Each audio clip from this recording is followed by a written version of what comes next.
मुझे याद है हॉस्टल लाइफ में जब रहा करते तो रात को कोई सपना देखा, सुबह उठते जो रूममेट होता उसको बताते यार रात को ट्रक पीछे पड़ा हुआ था। और मेरे को तो बुरे बुरे सपने आते थे हमेशा कि ट्रक ऊपर चढ़ गया, जंगल गया, चीता पीछे भाग रहा है। ज्यादातर बुरे, कभी अच्छा सपना कोई आया नहीं था अपने को। कल मैंने एक लाइन लिखवाई थी कि ढोला जो था वो कहाँ का राजकुमार था और मारू कहाँ की राजकुमारी थी। कहाँ की थी? पुगल। ऐसी कहानी है कि एक बार नरवर का राजा और पुगल का राजा दोनों पुष्कर नहाने के लिए गए। कहां पर? पुष्कर स्नान होता है, कार्तिक पूर्णिमा का पुष्कर का मेला होता है। पुष्कर नान गांव में बोलते हैं, अपने गांव से भी लोग जाते हैं। तो उस समय ढोला के मम्मी पापा और मारू के मम्मी पापा दोनों पुष्कर नहाने के लिए आए हुए थे। राजा रानी आपस के अंदर मिले तो आपस में कहा कि क्यों ना दोस्ती को रिश्तेदारी में बदल दे। ढोला था 3 साल का, मारू थी 1.5 साल की। ढोला कितने साल का और मारू कितनी? ब्याह तो आज ही कर देते हैं, भेजना ले जाना बाद में देखते रहेंगे। तो ढोला 3 साल का था और मारू कितने की? ये क्वेश्चन पूछा हुआ, याद रखना। ढोला कितने साल का? क्योंकि मैंने कल ही बताया था कि राजस्थान में सबसे अच्छी कोई कहानी मानी गई, कौन सी मानी गई? सोरठी और दुओ भलो और भली मरवण री बात। ये दोहों में भला दोहा कौन सा? सोरठा। और बातों में अच्छी बात कौन सी? मारवण। मारवण मतलब वही मारू है ना। तो वहां पे दोनों की शादी कर दी भाई। अब कहा गया कि भाई ठीक है, जब मारू बड़ी हो जाएगी, ढोला बड़ा हो जाएगा, तब भेज देंगे। वापस राजा अपने नरवर चले गए, इधर वाले राजा अपने पुगल चले गए। ढोला के मम्मी पापा जो कि नरवर के राजा रानी थे, उनका थोड़े समय बाद देहांत हो गया, वो स्वर्गवास हो गया उनका। ढोला नरवर का राजा बन जाता है। ढोला को इस बात का पता नहीं था कि उसकी बचपन के अंदर एक शादी हो गई। तो ढोला मालवा की एक राजकुमारी से शादी कर लेता है। किसे कहता है भाई? नरवर कहां पड़ता है? मध्य प्रदेश। मध्य प्रदेश में मालवा, तो मालवा की राजकुमारी शादी कर लेता है। मालवा की राजकुमारी शादी करता है, इसलिए इसको कहानियों में कहा गया मालवण। क्या कहा गया? अच्छा, अपना ये जो राजस्थान वाला इलाका भी मरु देश था, मरु भाषा, इसलिए मरु देश था, इसलिए नाम था मारवण। क्या नाम था? और मारवण का शॉर्ट फॉर्म में हमने क्या कर लिया? अक्सर पहले कहानियों में या अपने पुराने जो भी उपन्यास है उनके अंदर रानियों के या महिलाओं के नाम जहां की वो है उसके आधार पर मिल जाते हैं।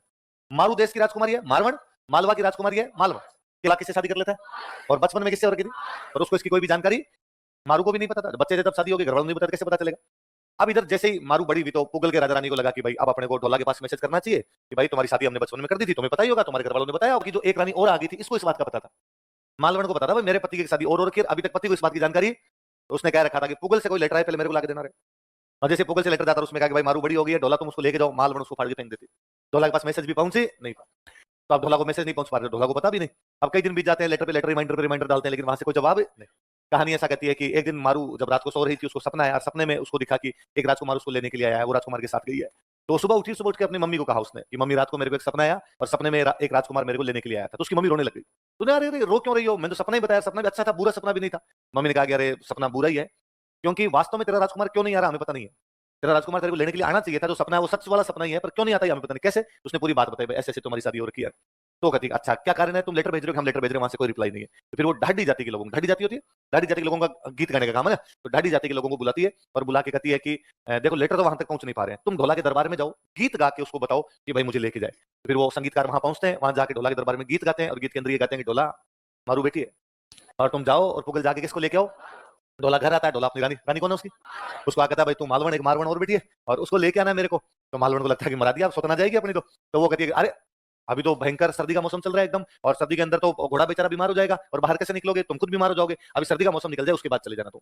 तो थोड़ा सर्दी का मौसम निकला, गर्मी आई, तो उसने कहा अब मैं जाऊं। तो उसने कहा पुगल से लानी है, तुम जानते हो गर्मी कितनी भयंकर गर्मी पड़ती है। तो राजस्थान का देश है मरु देश, उसका नाम है, तो गर्मियों में कौन जाता है उस देश के अंदर। डोलन का ठीक है भाई, थोड़ी दिन बाद बरसात आई, बरसात आई, डोलन का अब चला जाऊं। उसने कहा नदी नाले उफड़ रहे हैं, चारों तरफ बाढ़ आ रखी है और बीच में कहीं बह गए तो उस कहानी में ऐसे है कि कुल मिला के वो मौसमों का हवाला देके उसको जाने नहीं देती, पर फिर फाइनली ढोला को लगा ऐसे तो जाने नहीं देगी। एक दिन जब वो रात को सोई, ढोला पर लिखता है कि मैं तो जा रहा हूँ, और ढोला वहां से पुगल आता है, पुगल यहाँ से मारवण को लेके जाता है, बीच में कोई डाकू वाकू आते हैं, उनको ढोला छकाता हुआ वहां से निकल जाता है, वहां अपने नरवर पहुंच जाता है और अपनी दोनों रानियों के साथ हंसी खुशी जीवन व्यतीत करता है। है ना? तो राजस्थान की एकमात्र लव स्टोरी होगी जिसमें हैप्पी एंडिंग है ना। और इसीलिए अच्छा बता दिया होगा उसको, बाकी तो किसी में भी हैप्पी एंडिंग नहीं है। एक कोई एक मर जाता है या दोनों बिछड़ जाते हैं, उस प्रकार की एंडिंग मिलती है, उसमें वो है। ढोला मारू कितनी फेमस हुई, देखो 3 तो हमने पढ़ी है। ढोला मारू रदुआ अलग, ढोला मारू चौपाई अलग, ढोला मारू बात अलग। तो ढोला मारू रदुआ ये मेरी पूरी पढ़ी हुई किताब है। ढोला मारू काफी अच्छे दोहे। तो मुझे याद है इसमें कि दोहा है ढोला मारू का, कि जब मारू को ये पता चलता है ना कि भाई मेरी शादी हो रखी है पर ढोला मेरे को लेने के लिए नहीं आ रहा, जब उसकी माँ उसको पूरी वस्तु स्थिति बता देती है तो उस दिन वो बड़ी खुश रहती है। तो उसकी बाकी सहेलियां उससे पूछती है कि भाई तू आज इतनी राजी क्यों है, तू क्यों मुस्कुरा रही है बात बात के अंदर। तो ये नहीं कोई बात नहीं, कई बार होता है ना अपने मन में कोई खुशी होती है तो कोई अपना दोस्त कहते हैं अरे आज इतने राजी कैसे यार, क्या हुआ अचानक, या अपने किसी बात को याद करके खुद ही मुस्कुराने लग जाते हैं ना, जो बावला कर रहा है वैसे करते हैं। तो वो सहेलियां पूछती है भाई क्या कारण है, क्या रीजन है, तू बता क्यों नहीं रही। तो उसका एक बहुत अच्छा सा दुआ है कि मारू उनको कहती है कि दुआ में से किसी भी व्यक्ति को जब सपना आता है ना, तो व्यक्ति अपना सपना सुनाना चाहता है हर किसी आदमी को, भाई मेरे को अच्छा सपना है, बुरा सपना है। मुझे याद है हॉस्टल लाइफ में जब रहा करते तो रात को कोई सपना देखा, सुबह उठते जो रूममेट होता उसको बताते यार रात को ट्रक पीछे पड़ा हुआ था। और मेरे को तो बुरे बुरे सपने आते थे हमेशा कि ट्रक ऊपर चढ़ गया, जंगल गया, चीता पीछे भाग रहा है। ज्यादातर बुरे, कभी अच्छा सपना कोई आया नहीं था अपने को। तो तो उसकी वो दूसरी लाइन है कि गूंगा रो सपनों भयों सुमर सुमर पछताए, कि सपना हर कोई आदमी किसी को बताना चाहता है, पर प्रेम गूंगे आदमी के सपने के समान है। जैसे गूंगे आदमी को सपना आ गया, अच्छा सपना आ गया, वो सबको बताना चाहता लेकिन बोले तो वो खुद ही याद कर करके उसको राजी होता रहता है, मुस्कुराता रहता है। तो प्रेम भी उस गूंगे के सपने के समान है कि गूंगा रो सपनों भयों सुमर सुमर पछताए, उसको याद कर करके आदमी पछताता रहता है, राजी होता रहता है, लेकिन किसी को बता नहीं पता। तो प्रेम वैसी चीज है, वो किसी को बताई नहीं जा सकती। एक उसका बहुत अच्छा दुआ है कि वो मारू तुलना करती है कि पक्षी होते हैं, पक्षी तो सरोवर सरोवर के किनारे, और पक्षी रात को चाहे चाहते रहते हैं। और इधर वो मारू कहती है कि भाई जैसे पक्षी समुद्र के सॉरी तालाब के किनारे वहां पे चाहे चाहते रहते हैं, उनको भी पूरी रात नींद नहीं आई, मैं भी पूरी रात ढोला के बारे में सोचती रही, तो मेरे को भी नींद नहीं आई। तो मेरा और इनका दुख एक जैसा है। ये शायद पानी के लिए करते होंगे कि पानी बरसेगा तो पिएंगे तो होगा, मैं इसलिए। वो बहुत अच्छा उसका दो है कि बिजलियां निजलियां जलधर तू तो लज सुनी सेज विदेश पियो मधुरो मधुरो गज। बिजलियां निजलियां, हे बिजलियों तुम इतनी निर्लज क्यों हो गई हो? हे बिजलियों तुम्हें शर्म क्यों नहीं आती जो तुम इतनी जोर से कड़कड़ाती रहती हो? तुम्हें नहीं पता मैं अकेली हूं, मुझे डर लगता है।